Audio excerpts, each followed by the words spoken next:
ጎበዝ መሆን ትፈልጋለህ? ግን እስካሁን ድረስ ጎበዝ አልሆንክም። እስከ ዛሬ ድረስ ጎበዝ አልሆንክም። ዝም ብለህ ታጠናለህ፣ በደንብ ታጠናለህ፣ ማታውን ታጠናለህ። ግን ፈተናው እየሰራ አይደለም። ፈተናዎችን እየደፈንክ አይደለም። ምክንያቱን አንተም አታውቅም።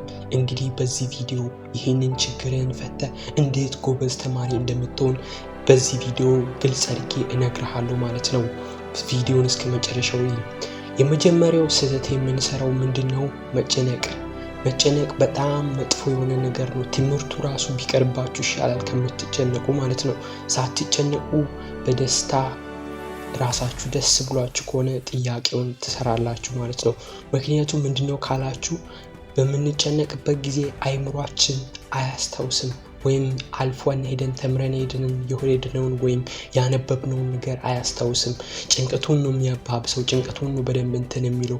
ቴንሽን ውስጥ ውጥረት ውስጥ የምንገባ ከሆነ አይምሯችን በትክክል አያስታውስም። አይምሯችን ማያስታውስ ከሆነ ደግሞ ፈተናውን መስራት አንችልም ማለት ነው። ስለዚህ ከዛሬ በኋላ መጨነቅ የሚባል ነገር ተውት ማለት ነው። ፈተና መድፈን መስራት የምትፈልጉ ከሆነ ማለት ነው ይህንን ነገር ተው ማለት ነው።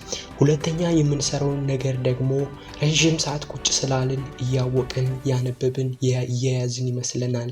ይሄ ግን በፍጹም ትልቅ ስህተት ነው ማለት ነው።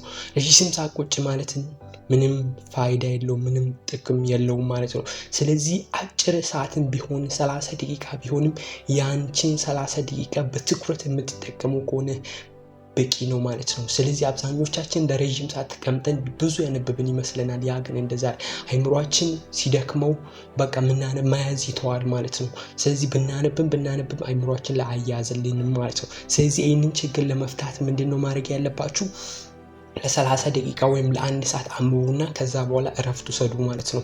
ከዛ እንደዛ እረፍት ጋፕ እየሰጣችሁ እንደዛ የምታነቡ ከሆነ አይምሯችን ይይዛል ማለት ነው። አይምሯችን የምናነበውን የእያንዳንዲቷን ነገር አይምሮ ላይ ያስቀምጣል ማለት ነው።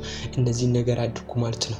ከዛ ሶስተኛ ላይ ደግሞ ምንድነው ራሳችን ለመረዳት ነው የምንሞክረው ማለት ነው። ያ ግን ትልቅ ስህተት ነው ማለት ነው። በራሳችን ለመረዳት የሚከብደውንም በራሳችን ለመረዳት ነው የምንሞክረው ማለት ነው። ስለዚህ በራሳችን ከመረዳት ለመሞከር ይልቅ ግን አንዳንዴ ለምሳሌ አስተማሪ ብንጠይቅ ከዛ በላይ ደግሞ ለምሳሌ ኤአይ አለ እሱን ራሱ ጥያቄውን አስገብተን እንዲያብራራልን ብንጠይቅ ግልጽ አድርጎ ያብራራልናል ማለት ነው። ግልጽ እንዳይጠፋብን አድርጎ ማለት ነው። ስለዚህ በራሳችን ከመሞከር ይልቅ ለምሳሌ ዩቲዩብ ላይ ቪዲዮ ማየት እንደዚህ ነገሮችን ብናደርግ ትምህርታችንን በጣም እናሳድጋለን ማለት ነው። ስለዚህ እነዚህ ነገሮች የምታደርጉ ከሆነ ትምህርታችሁ በጣም ይሻሻላል፣ ጥሩ ውጤት ታመጣላችሁ ማለት ነው።